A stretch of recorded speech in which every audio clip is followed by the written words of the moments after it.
All right. Got two people in here. How's it going, guys? I know this is a pretty inconvenient time to do this, especially watching an hour and a half of the last show. I realize that. Oh, it's probably not late for the majority of you guys. All right, down to one person. Outstanding. Who do we got in there? Are you able to chat? Hello. All right. Let's see if this is going to go up anymore. I doubt that it's going to. It's late. Great points tonight. Hey, appreciate it, Adrian. It was a pretty fun show. For the people that might be watching this at a later time and not live, I just went on with Fenn Treasure Hunter. He was kind enough to have me, as well as Illinois Ghost. It was a pretty fun time, kind of just chatting about thoughts and opinions on some of the stuff that Forrest has said recently. And then it kind of rabbit holes into some other thoughts, but it made for a good conversation. I'm going to see if this at least gets up to 11, because I'm one of the people viewing it on my computer, and then I'll get started. It's probably a horrible way to start videos if I were interested in views. The first 3 minutes is just nothing but me talking about how I'm getting ready to start. Alright, we got 8. Alright, we got 9, so we got 8. Try to keep my chat where it's visible so I can see. Minotaur, how's it going? Chris, how you guys doing? You guys were all over at the last video, or when we were all together. Hope you guys enjoyed it. So what are your thoughts about the letter M on the frog's eye?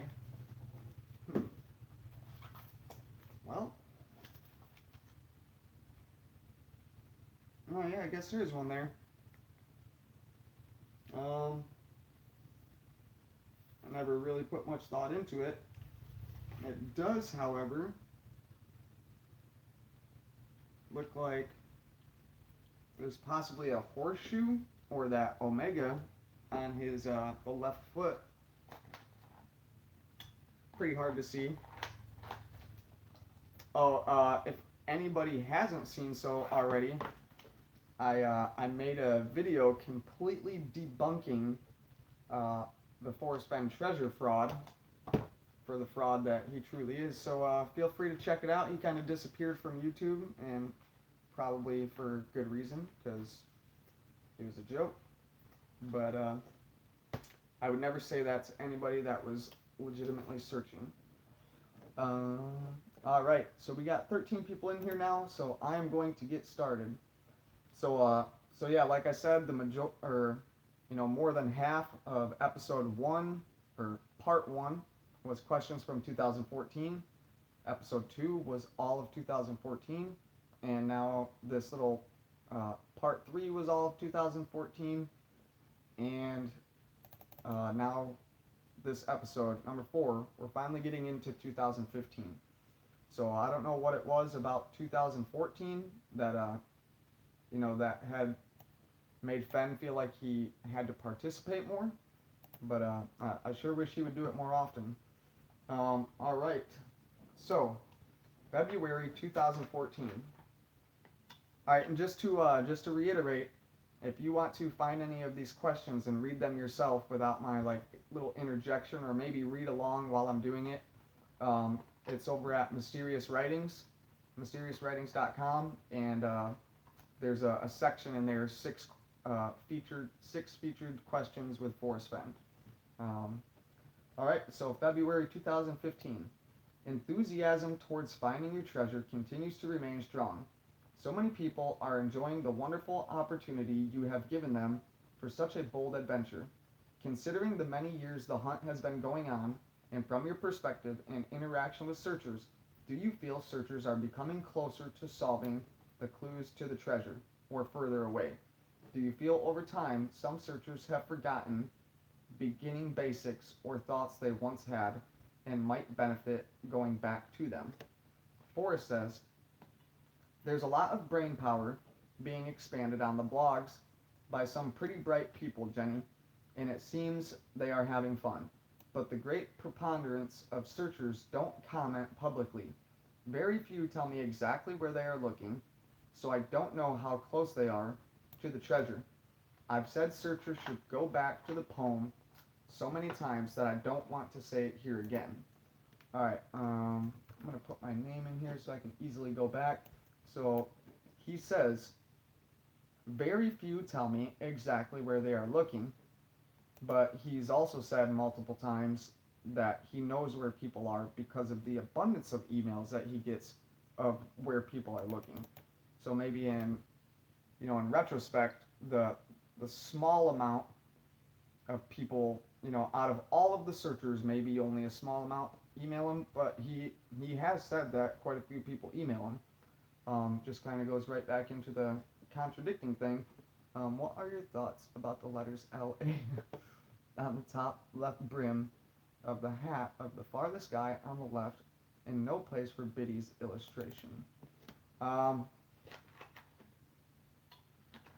will, alright, I'll take a look at it. I don't want to take up too much time with this, so I can finally finish this series. Alright, no place for Biddies. You said 31, or on page 21. Okay. Alright, page 23. I have noticed some pretty significant stuff in this book. And, oh, you know what? Now, I do know what you're talking about. I have paid a little bit of attention to this drawing right here, just trying to see if I can see anything, like, out of the ordinary. Like, I find it weird, in the kids' hair, in Fenn's hair, the one up front, it looks like there's a KX, like, right up where the colic would be. And you said thoughts on the LA on top of the left brim of the hat of the furthest guy on the left. I don't see an LA.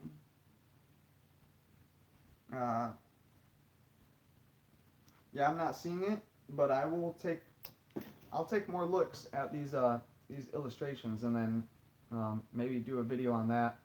I don't necessarily know if he would have hidden anything into there, because I feel like maybe it would have been too obvious if something was in there, but there's a good amount of people that feel that they have found, coordinates and other stuff inside of the illustration, so who knows. My biggest thing with that is, supposedly Fenn didn't do those drawings himself, so for anything to be inside of the drawings, other people would have had to put Fenn's knowledge into the art, unless he snuck it in. But I'm not sure if there's like legality issues or anything like that. But all right, question number 2.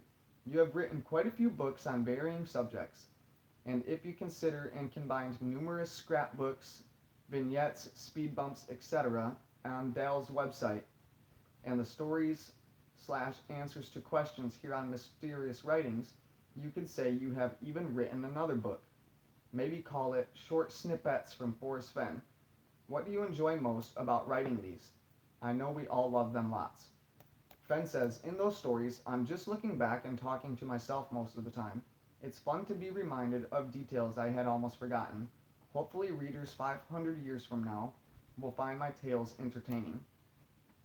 Alright, this goes right into what I was saying about the Fenn telling fables in his stories, and how I think that they're not his stories. How I don't think that they're his memories, but I think he's telling stories of other books. And he just, it could be confirmation bias, like the flip side says, but he says, from now, or readers 500 years from now will find my tales entertaining. like not memories, not childhood experiences, not life experiences, tales. All right. All right. So question number 3. In your memoir, The Thrill of the Chase, after the poem, you mention there are subtle clues sprinkled throughout the book. You have said you hadn't deliberately placed these subtle hints in your book, but but have you done so in any of your other writings mentioned in question 2, such as the scrapbooks, vignettes, etc.? Or even if maybe not purposely sprinkled in those writings of question 2, would you consider some of those to contain subtle hints also, like in The Thrill of the Chase? Fenn says, I don't want to broaden the clues and hints I've written about by pointing them out. What surprises me a little is nobody, to my uncertain knowledge, has analyzed one important possibility related to the winning solve. And this is the quote or the answer that me and Rick were talking about on Fenn Treasure Hunters episode that we just had. And what is he referring to? I don't want to broaden the clues and hints I've written about by pointing them out. So he's specifically discussing his book right now. His book, possibly his other stuff, but in the question, it specifically mentions, in your memoir, The Thrill of the Chase, after the poem, you mentioned there are subtle clues sprinkled throughout that book. All right, so take the rest of the question aside. Fenn's answer is, I don't want to broaden the clues and hints I've written about by pointing them out. What surprises me a little is that nobody, to my uncertain knowledge, has analyzed one important possibility related to the winning solve. Now, the way that sounds is he suggesting that the one important possibility that has not been considered is within the thrill of the chase? That something in the thrill of the chase could lead to the winning solve. In the question, it mentions the thrill of the chase. Fenn says, I don't want to point out any clues, and then goes into talking about that, that uncertain knowledge. I'm going to finish up these last 2 questions, then I'll go over to the chat real quick. Families, friends, memories, etc. are, of course, some of the greatest treasures. The thrill of the chase has given a larger awareness of this to searchers. Thank you. But has the thrill of the chase given this to you as well? How has the chase affected you over these years? Fenn wrote, I wrote that book when I was full of wishful thinkings. I wanted to get people interested, energized, and outside. That has happened in such a way that now I live my life vicariously through what I have motivated them to do. So he's saying he's living through other people. The fact that other people are out there searching, he's living through that. There's a possibility that this chase is what has allowed Fenn to live, so long. I mean, I'm not trying to wish anything bad upon him, but you look at the average life expectancy of 79.2 years old in the United States. Well, he's 10 years past that almost. So it might even be 72.9. But so the chase could definitely be what he keeps driving on for, but the chase could also be something that wears him down. The big thing for me is he wanted to get people interested, energized, and outside. Now, I have he says he wanted to get people away from electronics, away from computers, and so on and so forth, and to venture out into the wild. I have multiple, can't even emphasize it enough, hours researching on my computer, looking at maps, everything done on my computer. I only have 1 boots on the ground.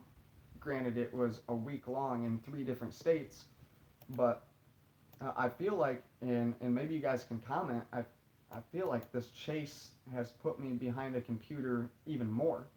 Now, my thing is, is Fenn just saying he wanted to get people away from the computer as a way to say, read the book and read the poem? Because he also said, what he didn't anticipate was the amount of people that went and downloaded Google Earth or started using Google Earth or downloading maps. So maybe by him saying, I wanted to get people away from the computer, is a way for him to say, stop doing anything on the computer. Anything that you need is right here. Probably don't even need a map. Just a thought. All right, question 5. If you, with Peggy, had another 100 years to live, knew it and felt like it, what are some things you would do differently, like to do, hold on. If you, with Peggy, had another 100 years to live, knew it and felt it, what are some things you would definitely like to do that you feel time isn't allowing you to do now? Fenn says, great question, but I don't know how to respond perceptively or measure the results of my life accurately. During times when I was focused, thinking, and working long hours, I thought that was the only way. Now my wife and I are contented in our singular space where tranquility is important. Maybe it's just an age thing. I could make an argument to the contrary also. During times when I was focused, thinking, and working long hours, I thought that was the only way. Now he's content. Maybe he's telling us, you know, to feel like you have to remain focused and thinking and working long hours trying to solve or trying to analyze and solve, that might not be the only way. Maybe, just kind of being content and just having fun with it, and stepping back every once in a while might be, or he might just be saying, like, I can't say, if I would even want to live 100 years because I don't know how to assess the years that I've already lived. He might be simply answering the question. All right. Last question for 2015. Since hiding your treasure chest, your life has certainly gone through change. Do you ever consider sliding into the background of the hunt and saying nothing? And would you rather be remembered for giving a treasure away now, or remembered to have hidden a treasure for all to continuously seek and enjoy in the chase? Ben says, it might be better for me to move farther away from the story, but I have never been a successful bystander. What searchers say and think is interesting to me. No one is giving the treasure away. Whoever finds it will have paid their dues and earned their prize. When that happens is incidental, and it is of no consequence that I be remembered. But it is important that the mystery and intrigue of the story continues to excite families and motivate them to get out into the mountains. That has always been my goal. So he's always talking about families doing it. Maybe to have a realistic shot at this, maybe it's something that the whole family would have to be involved in. The kids, the wife, whoever, so on and so forth. Put the computer away, read the stories to your kids. Obviously, there might be a couple spots, that, like the son of a bitch comment or something, but or if they're old enough and can handle that stuff, then yeah, maybe. But he's always mentioning these families, and that was his goal, and everything else.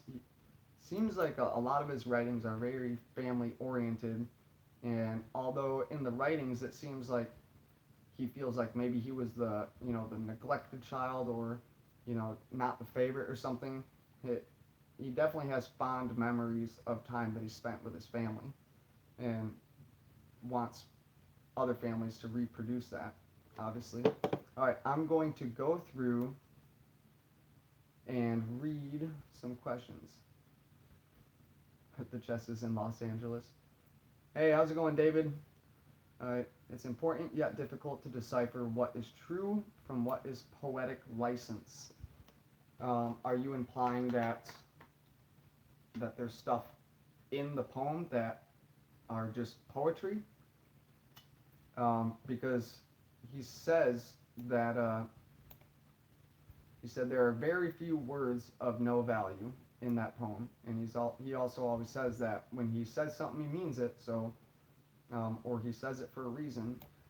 All right. Minotaur said, "Dust jacket of the thrill of the chase, unlock the clues that are scattered amongst these pages, and you can go home with a bronze chest that is so full of gold and precious jewelry." Good point. Now, what stands out to me is unlock.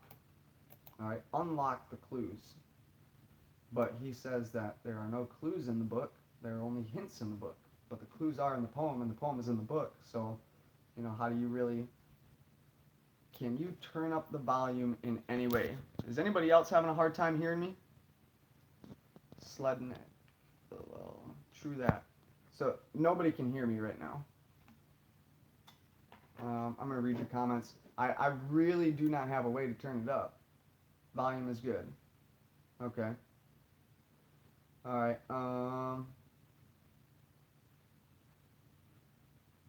Okay.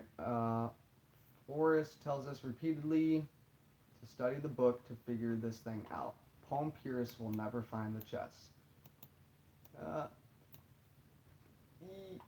Yes and no. He says to read the book as a memoir first, and then go back and read the poem over and over and over, and then go back and read the book and look for anything that stands out. The problem is there's a lot of stuff in that book that do stand out, and you can almost kind of form a connection in a lot of different ways, so that's why I never understood poem purists. If you just read the book, it tells you it's important.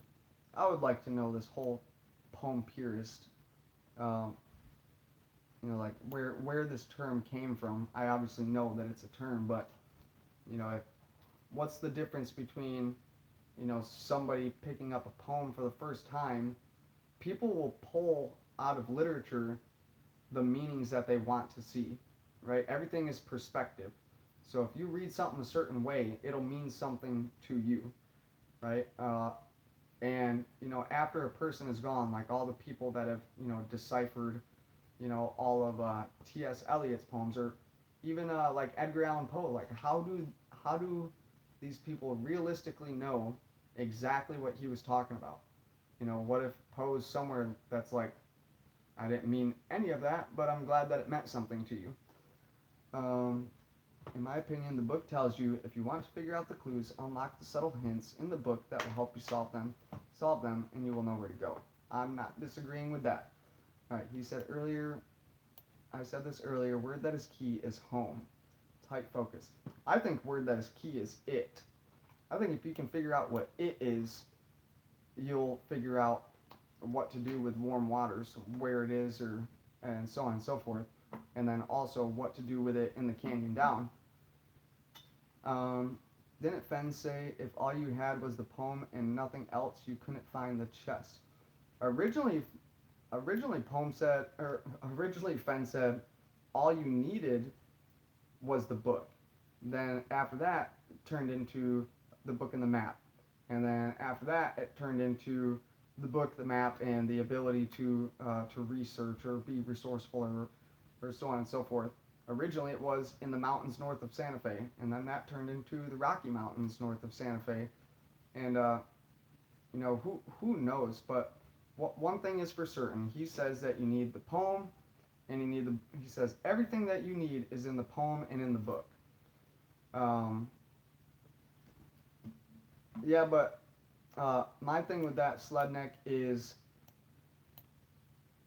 it, when we fill in it, is it gonna fit in place of it? Or like in your example, the quest. So is it begin quest, where warm waters halt, or do we throw additional words in there? Begin the quest. What is it? It is the key. I think it is the key. Meek synonym is biddable. Biddy also means chicken. No place for biddies. No place for meek. He could run away from home, but he can't cross the street. I found some pretty intriguing stuff about that whole thing right there. Okay, I'm going to continue on with these questions. All right, now we are on February of 2016.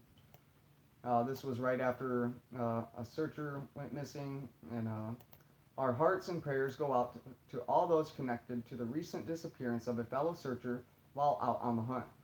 The overwhelming support of Fenners to bring him home reveals the altruism this group embraces.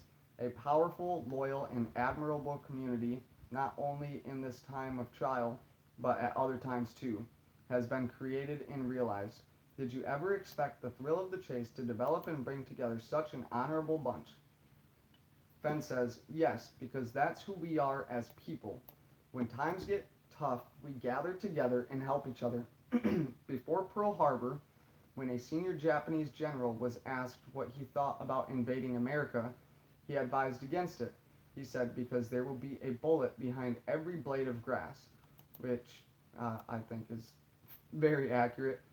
But it's weird that he's saying that we will all join together to fight, but he wants to remove the gene that gives humans the propensity for war. I don't know what to think of that question right there. All right. Question number 2. Your memoir, The Thrill of the Chase, was released in the fall of 2010, and so it has been over 5 years since you first offered the choice to get out, explore, enjoy, and find your $1,000,000 treasure. Numerous people have taken you up on that dare and have experienced adventures of a lifetime. They might not have found your chest of gold, but they have discovered treasures of a different kind. How does knowing this affect you? Is the chase living up to your original wish for it? Fenn says, the value of treasure seems to change with everyone who writes about it. But that doesn't matter. I feel personally rewarded by knowing that maybe 65,000 people have ventured into the Rocky Mountains looking for gold and jewels. Nearly all who write me say that the thrills and adventures are more than worth their effort, and many plan to return again. So, a previous video that I had made, it was titled, you said, how many are searching? I think I said 650,000 or 350,000, I can't remember which, and this one says 65,000. Granted, that was back in 2016. I still think that number is extremely high, but just so I don't discredit myself, I'm going to scratch from the record my 350,000 to 650,000 searchers, and now I'm going to go with this 65,000. So if you watch my other video, I'm correcting that right now as we speak, but I'm not going to go back and edit that other video. All right, question 3. It seems I ask every year during the 6 questions, but it is such a curiosity that I have to do so again. Do you feel anyone is getting closer? Do you feel you will get to congratulate the finder of your treasure within the next few years, or do you have a sense it will remain hidden for many more? Can you say?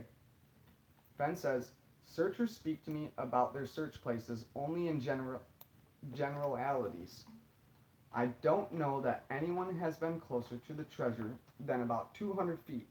Well, last year he said that a searcher has been within striking distance. I consider that an arm's reach away, or at least very close. I don't know if I would consider 200 feet striking distance. I do consider it very close. But he's also said that people talk him through exactly where they went. But right now he's saying only in generalities. So it's one of those things. Is like it's which one is it? Is it they talk you through? There's a bunch of people that have talked you through, or is it not many people tell me where they've been? Is it they tell you exactly where they went, or do they talk in general terms? And that's the biggest thing that I think that's part of the reason why nobody can solve anything is because as soon as an answer comes out, there's something that goes back and contradicts it. It's like we don't really know what to think. But if it wasn't for the computer, we wouldn't have access to all these questions. Fenn wants to get us away from the computer. Maybe it's time to shut it down, just pick up the book, and read the poem. All right, question number 4. You have commented many times your chest of gold is hidden somewhere special to you, that the moment you thought about hiding the chest, you knew right where you were going to conceal it. I'm sure you have other places you consider special. Would you be willing to share some of these and why you find them so? Fenn says, no other hiding place was ever seriously considered. There are places near where I grew up that are dear to me, just like everyone else. If I had to do it all over again, the results would be the same. I can't think of anything I would change. I feel fortunate that my poem said exactly what I wanted it to say. All right, let's read that again, and let's really pay attention, okay? No other hiding place was ever seriously considered. There are places near where I grew up that are dear to me, just like everyone else. And then he goes to talk about if he had to do it all over again. Now, if it was me that was going with this, and once I start the sentence of there are places near where I grew up that are very dear to me, I would probably finish with however, or something along these lines. However, nothing came close to the special place that I'm talking about. He's saying there are places near where I grew up that are dear to me, just like everyone else. And then he transitions on. There's no but, there's no however, there's no anything. It just stops right there. So, are we to read that and consider maybe the hiding place is a place where he grew up that was very dear to him. However, there were multiple places near where he grew up. So, one of those special places might be one out of those, hundreds of places that he holds dear to him. All right, question 5.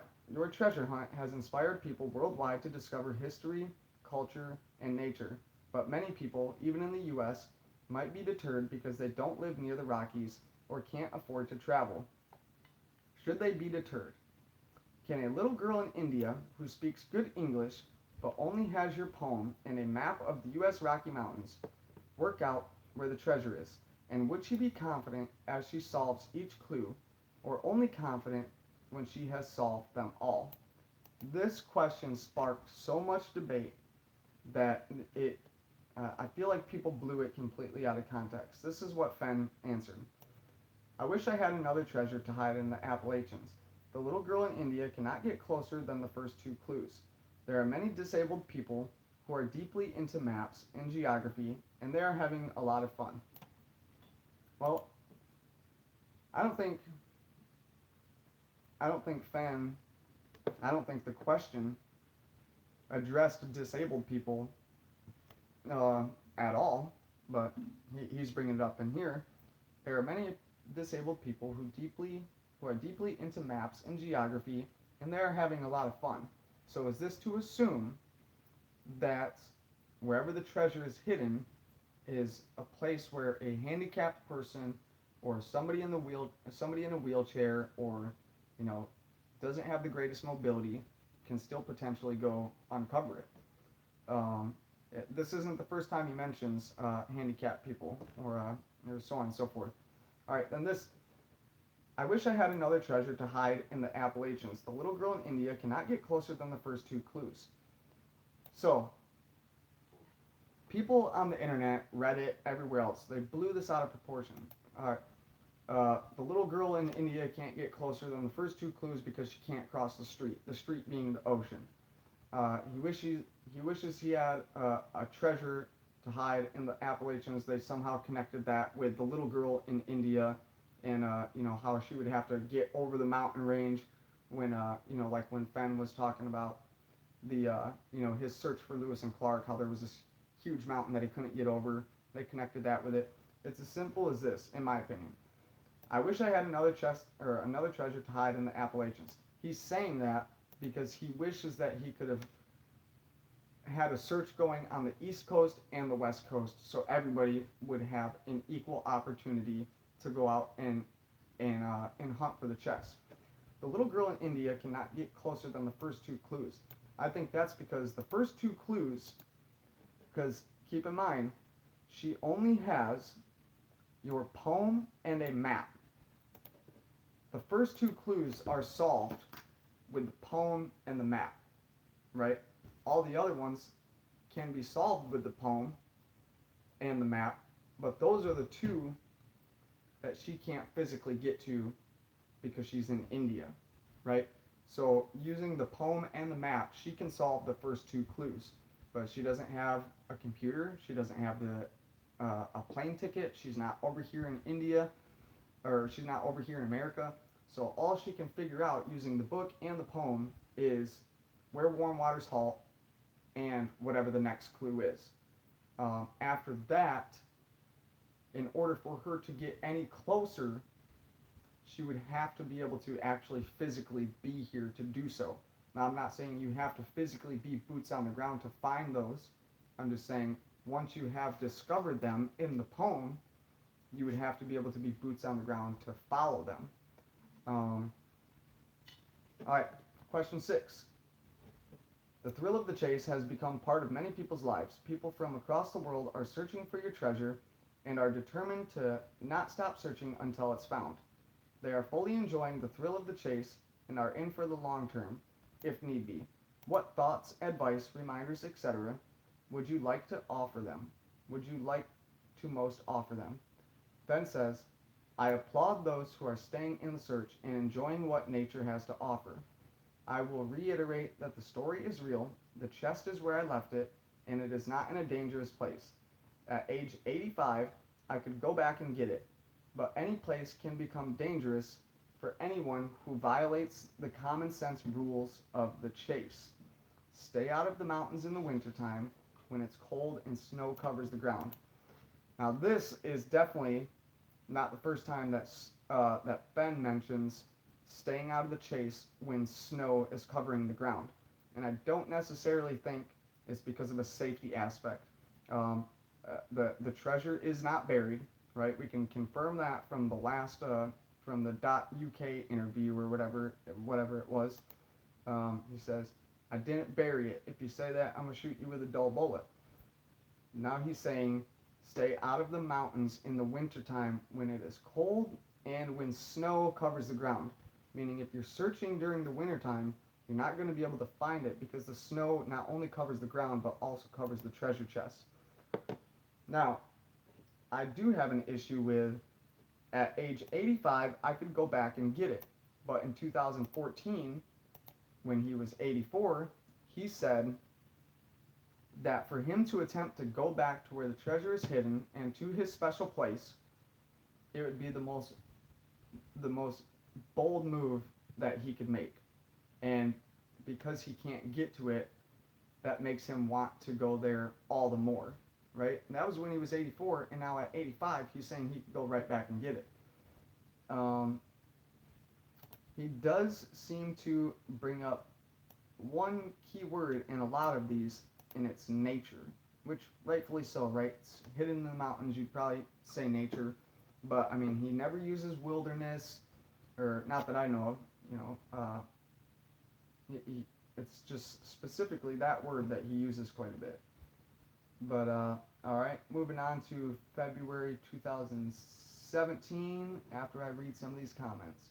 Little girl from India was made up. I know the little girl from India was made up. Sometimes I wonder if Fenn himself sends some of those questions into mysterious writings for him to answer himself. Let's see where I left off at. In my opinion, you can find over 1,000 places in the Rockies that fit the 9 clues. The book tells you which one of them is correct. If you're talking about a physical location at all. Well, obviously it'll end at a physical location, but there's a possibility that the clues are not physical. Your quest is what ends. So does it mean your quest is what you would begin? Get out of that. Alright, your quest is what ends. So are you saying that you'd have to swap quest with journey, like begin your journey? No, I don't know if quest is where it ends. Like, I feel like you can, begin a quest. Does your effort will be worth the cold mean a water crossing? I feel like effort will be worth the cold means cold effort, meaning to do something with no plan to do it. So like when you get to the spot and you realize where the treasure is, you're taking that cold effort or that leap of faith or something that was unanticipated, all right, or unrehearsed. That's what I feel. I mean, he's using cold and effort all in the same sentence. I feel like it's cold effort. Good long word you just come on. All right. No AA. It's cold brown chest. All right. I'm trying to read questions. Good job tonight. Had fun. Hey, thanks, Jason. I didn't realize that you were in here. How can you see where warm waters halt if not during the winter? What? You're taking where warm waters halt in too literal. You're taking it too literally. I feel like if you're thinking of it in terms of that, like, oh, you wouldn't be able to identify where warm waters halt if it wasn't wintertime. Now that being said, where warm waters halt could be winter. That's where, or it could be fall, right? In the autumn where the temperature starts to drop or whatever. My question is, why would a person not be able to figure out what no place for the meek means without knowing the clues beforehand? Or for that matter, why would you not be able to see other clues?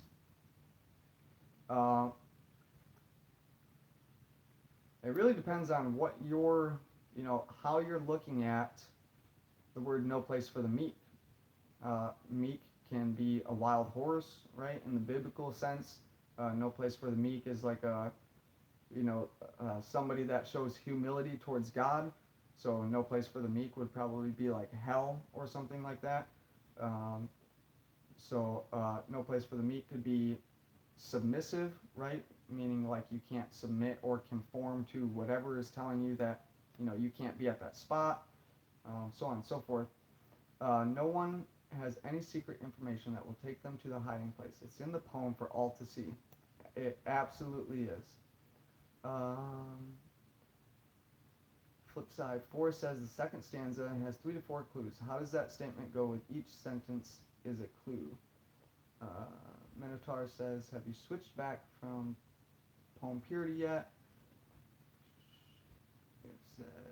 Alright, you have said to read the poem and read the thrill of the chase to help solve the 9 clues. We all know there are many options to choose from regarding brown, home of brown, where warm waters halt, the blaze, hinted in the book. My question is, in the book, do you also, in a more subtle way, tell which is the correct answer to one or all of the above? No, I don't, madame. Sorry. My question is, in the book, do you also, in a more subtle way, tell which correct answer to one of or all of the book? And he says no. So, looking at it, there would be no way, nowhere in the book, the way that I'm reading that, nowhere in the book would it have a way to stand out that this is indeed the solution for this clue. I think everything is context, just like we learned in school, context words, or reading the context of words to figure out what the meaning of a word is that you don't know. Do you believe that the book, or do you believe the book or Forrest? I believe both. I choose to focus on the poem.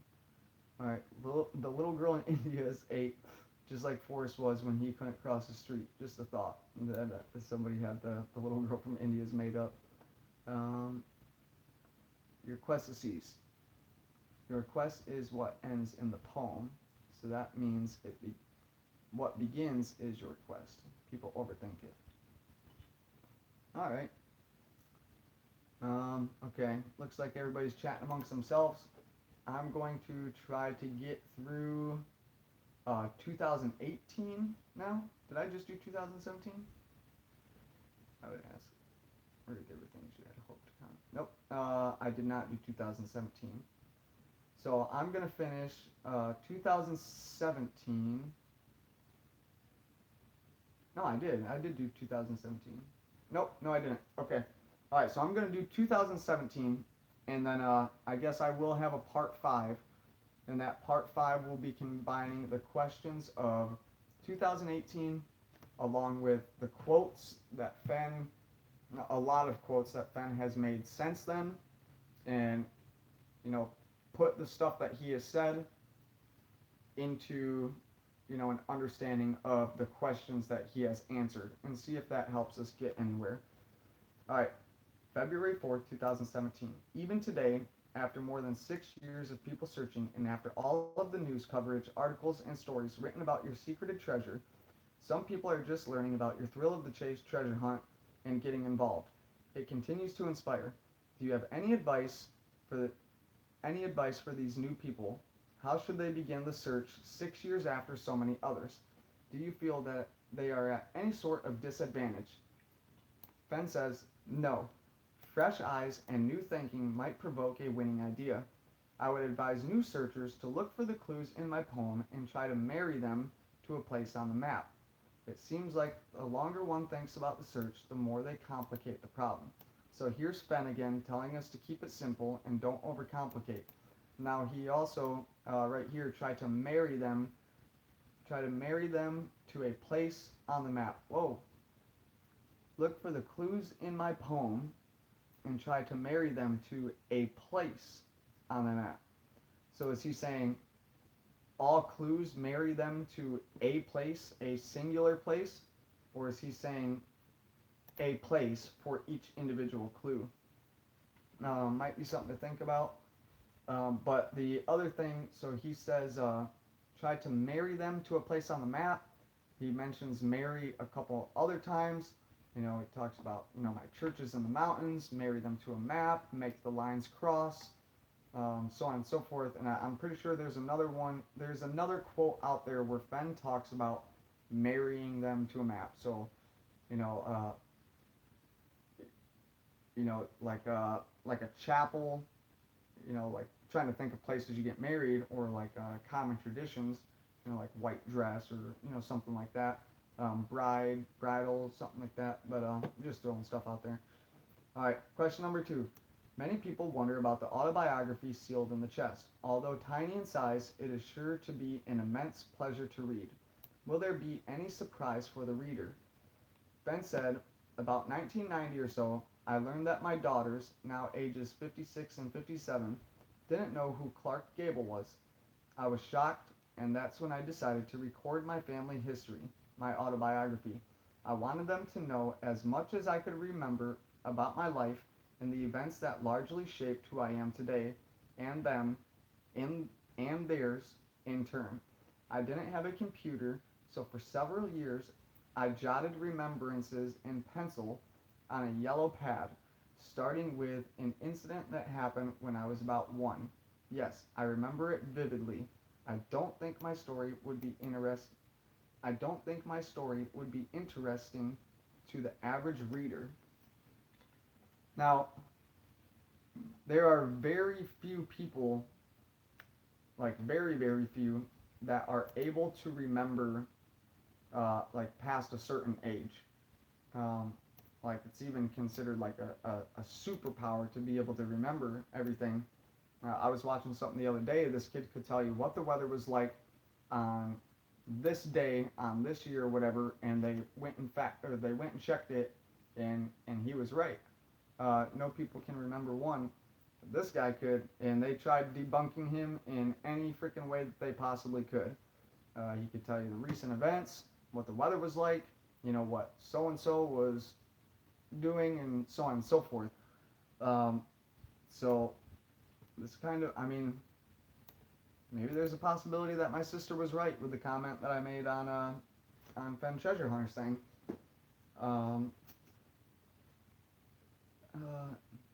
Here he is again. I didn't have a computer.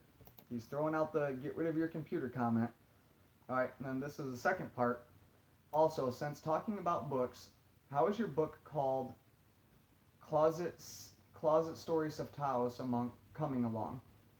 The title suggests information for the book would be difficult to discover. How did you come by the information? Can you share something interesting now? Fenn says, I have largely retired from book writing, although I have three more in my computer all over half finished. But my calendar is running out of the pages. But my calendar is running out of pages, and I'm not distressed about realizing that no shelf will hold any of those books. The one I like best is Closet Stories of Taos. It's a gossip book about the artists and characters who lived in that little town at the turn of the 20th century.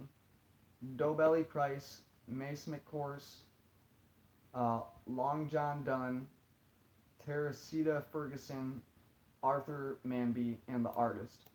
During my gallery days, I purchased the estates of several early Taoist artists and acquired the personal papers of a few more. Therein, I learned the juicy flavors that make that book so interesting. I tell the story about Long John Donne. Very few people know that wasn't his real name. Everyone loved him, although he killed two men in Texas. He was on trial for cattle rustling, but jumped through a window and on the first horse he saw, and he picked up a rope that was lying on the ground and made good his escape through a thunderstorm of bullets and bad language. He said he was miles down the road before he realized there was a horse tied to the rope he picked up. So, right here, Fenn is making another reference to somebody dead. All right, everyone loved him, although he killed two men in Texas. Fenn also says two can keep a secret if one of them is dead, which is I guess it's a pretty common phrase, but I feel like he seems to throw it out there quite a bit. Now he's saying the same thing in this. He was on trial for cattle rustling. Sounds pretty similar to the Outlaw Trail. Jumped through a window, which so did Bub Meeks, which was a right-hand man for Butch Cassidy. He picked up a rope. Here he is talking about rope again, and he made his escape through a thunderstorm of bullets and bad language. Bad language, in the book, The Thrill of the Chase, his mother used really bad language on him. I mean, it was really bad language, right? And then his fascination with storms, rain, lightning. His horse was named Lightning. One day when it was raining, he went to Borders to see about those books, and so on and so forth. So he chooses his words. He picks his words in a way to always mention them. He mentions the stuff, I'm telling you, the stuff that he brings up, and on multiple occasions, it's because he wants us to listen to it. All right, question 3. I'm wondering if you could create a day, what would it be filled with? Is there something you wanted to explore, but the opportunity never presented itself to fully take hold? And then I'm wondering if you would be willing to share what a day in your life is like now. Do you wish it to be different in any way, or do you feel the contentment of a life being well lived? Fenn says, I must laugh at the question. My answer begs you to give me 40 more years. My answer begs you to give me 40 more years of life and see what happens. My 86 years of experience have filled my mind with many things I would like to do. There is much to be learned by failing, and I may be the world's leading authority on that subject. My days now are filled with tending to domestic chores, an occasional lunch with friends, and compensating. Like making up for, so meaning like to make up for past regrets. And there was that question that asked, what is your biggest regret? And Fenn didn't answer it, and he's saying right here, nowadays I just, I eat lunch occasionally with friends, I do chores around the house, and I compensate. Now my 86 years of experience have filled my mind, right? But in 2016, Where's it at?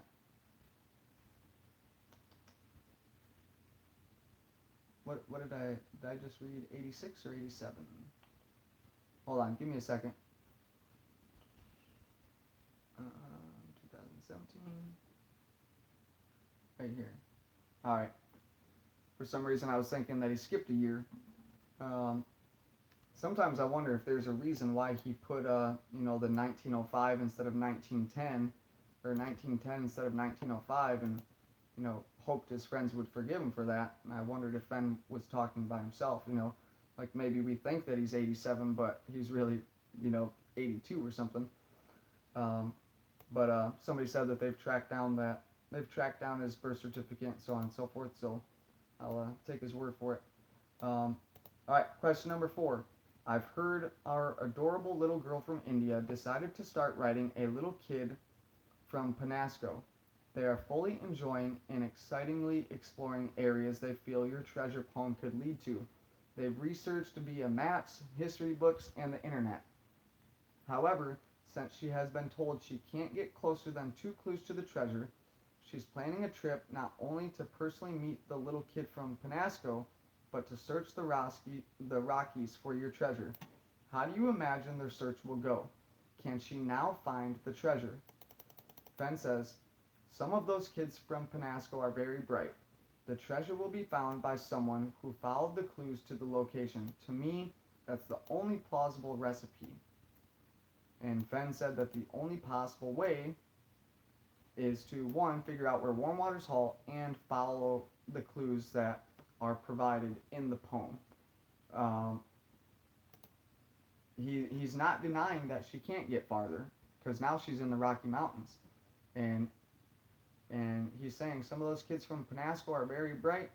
So it's like, hey, now that they decided to come over and plan a trip, they're smartening up, and now they have a possibility.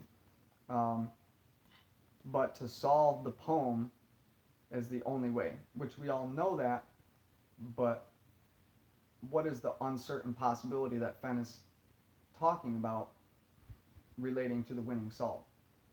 All right, question 5. It is a long one. The answer is long.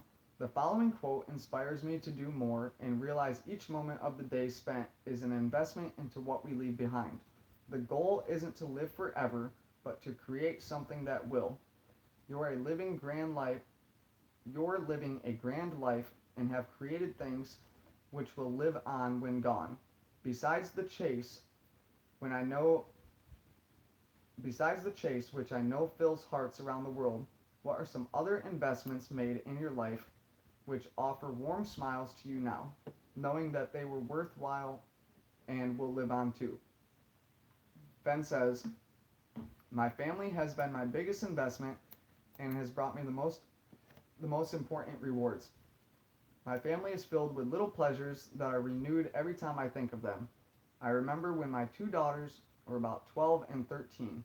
They were doing little irritating things that kids that age do. One was staying up too late, and another was talking on the phone too much. Our home phone was also our business phone. We had only one line, so one day I called them together for a meeting. I told them that I was proud of the way that they were conducting themselves. I said, because you are so responsible, your mother and I have decided to let you make all of the decisions related to your personal life.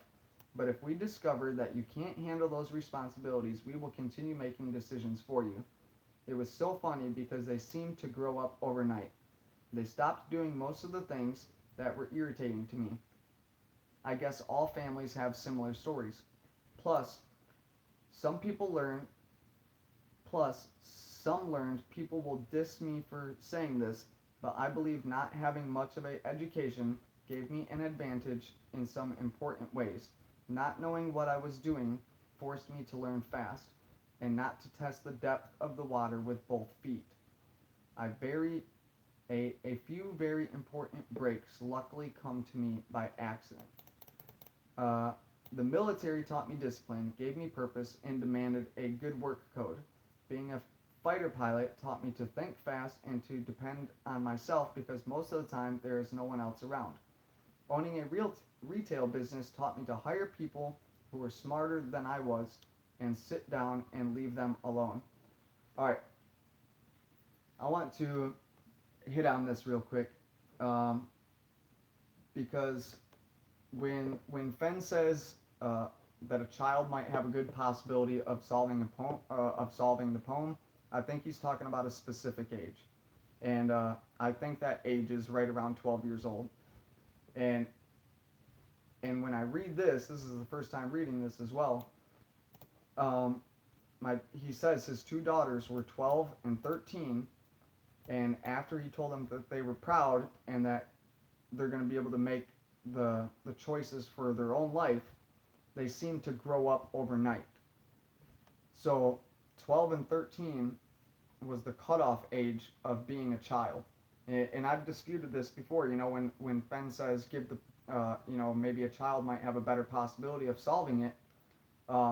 At what point do you really stop being a child? Well, since Fenn is so, profound with words and knows their meanings, well, 13 years old is when you become a teenager, right? So I'd say, from 0 to 4, you're a toddler or something, right? And then, from 5 to 12, I'd say that you're a child. Maybe 10, 11, you're like an adolescent. I'm not really sure, but I would say definitely the cutoff for being a child is 12 years old, all right? And then once you turn 13, you're a teenager now, and he's kind of confirming the same thing.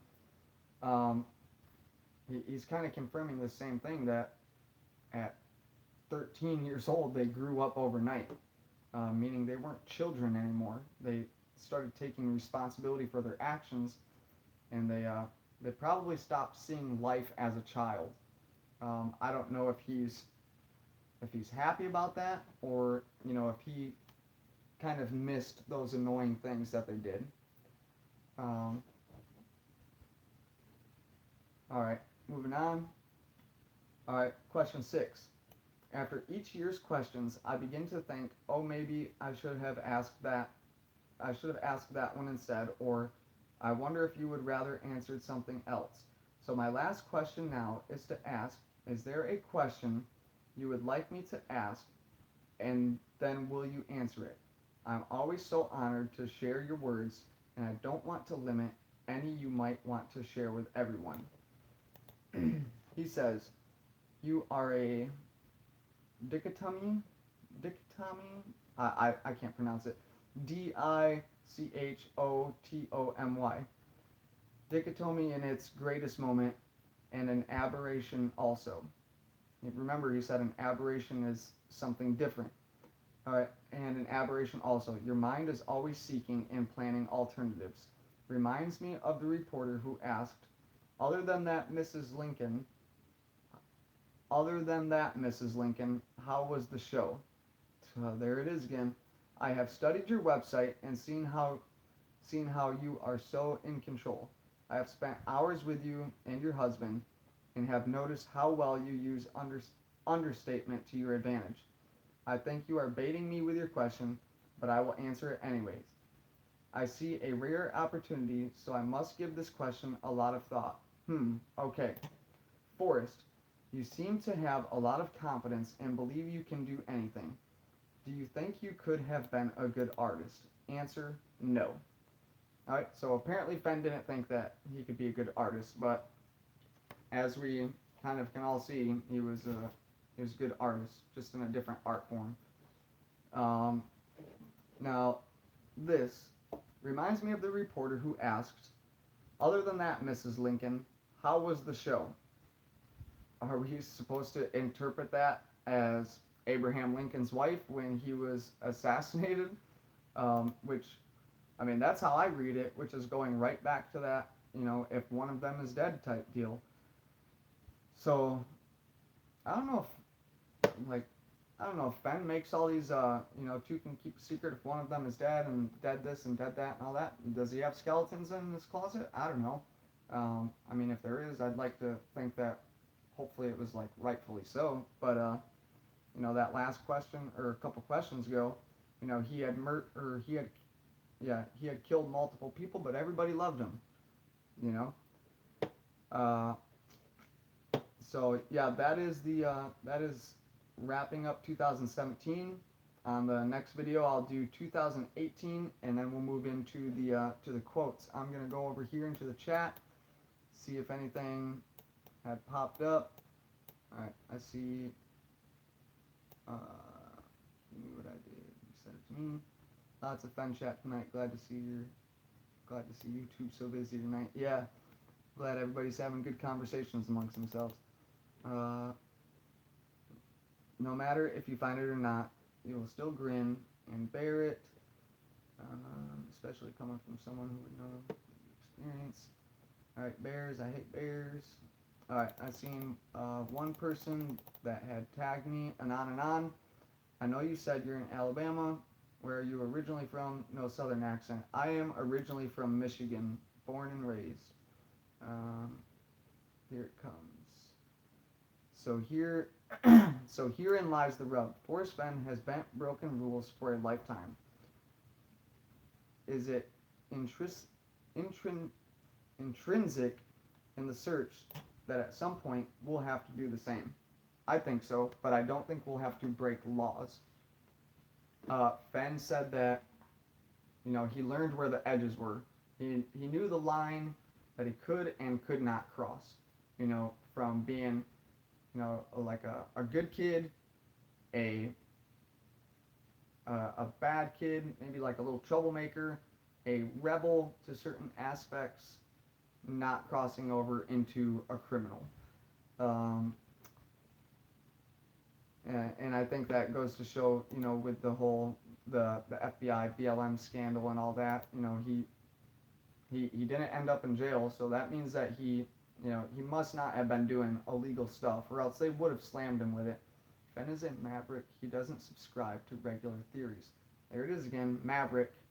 It's a meek, He says it in the dust cover of his book. It'll take a maverick, or it'll take a stallion, something like that. A meek is a wild horse. That's what I think. Like ignoring his advice to avoid winter recon. If Fenn hid the treasure chest to make his statement, I would say yes. Okay. Alright, here's another one towards me. Alright, Fenn says his mind always stays at about 13. In my opinion, it means something significant, but I have no idea what, and I've spent quite a bit of time thinking about it. I think that's around the time where, kids start to lose imagination.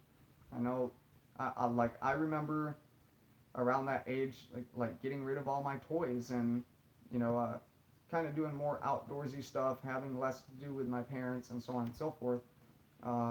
You just don't have that spark in you anymore. Something happens, life happens. Those men were of known skill and ability. The problem with explosion was that it wasn't Indiana Jones going into the wood. Alright, Fenn decided that the time was right, and he laughed when he was walking back to his car. I think it's somewhere unexpected. Alright. The last two lines give me chills. If you are brave in the wood, I give you title to the gold. Yeah, mofo. Alright. What state do you think it is in? Honestly, at this point, I have no idea anymore. I've kind of, I've taken a different approach to it. I think that Yellowstone solve that I have is probably the best solve that I could imagine there to be.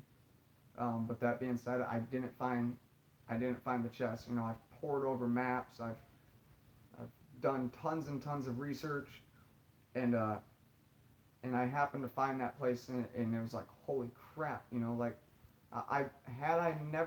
if I would have never stepped foot in there, I would have never known the stuff that's in there. I've never heard or thought of the meek wild horse. Why do you think that? Because a meek is a tamed horse. So if you're talking about a place not being for the tame, then you're talking about a place for the wild, right? Which especially lines up with, all of his mentionings of Maverick in the book, and then the whole, it was the chase they sought and not the quarry. Well, a quarry is like a pack of wild horses, or Mavericks, or Mustangs, or Stallions, or whatever, So to be meek is to be tamed.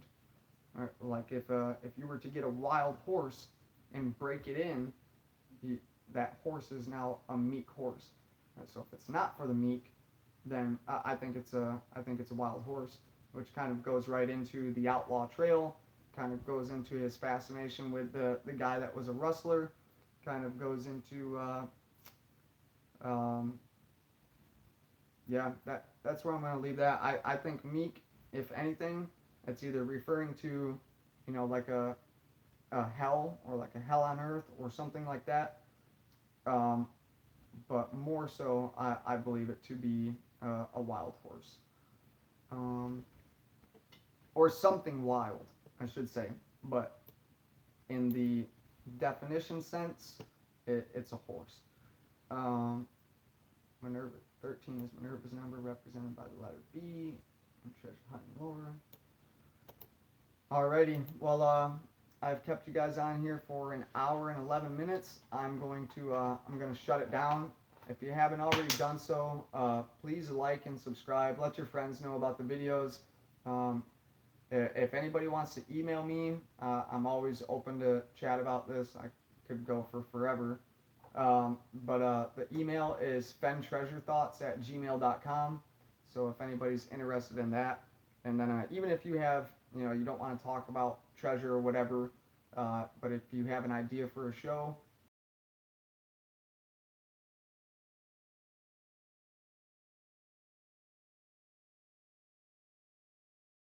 I hope everybody has a great night. Later.